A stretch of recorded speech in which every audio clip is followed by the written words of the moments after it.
This is the ARES Wing. And it's basically the sim racing stand for people who don't want a permanent cockpit living in their apartment. Here it is with the wheel mounted.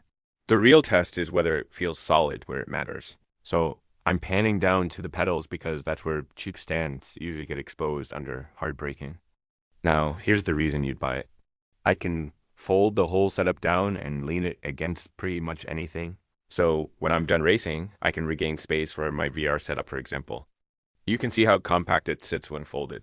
I'm doing close-ups here because the hinges and locks are the make or break parts on anything foldable.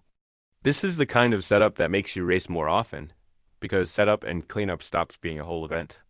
Leave a little slack in your cables anywhere the stand folds, so you don't slowly murder a USB cable over time. Use Velcro zip ties for easy readjustment. If you have a rolling office chair, the stand can be solid, but your chair can still drift. A simple mat or wheel stop fixes it if you're not on carpet. The pedal area is where you feel flex immediately, especially when you start braking late.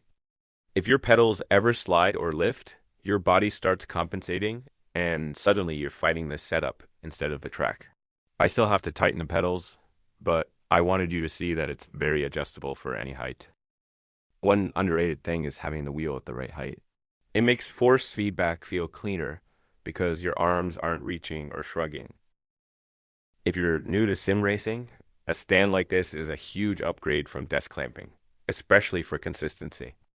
If you're already fast, stability matters even more, because tiny movement turns into tiny mistakes, and tiny mistakes turn into big rage. I recommend tightening everything, doing a quick shake test, and then tightening again after your first session. These adjustment knobs are basically your comfort settings. Quick to change, easy to lock, and you'll actually use them.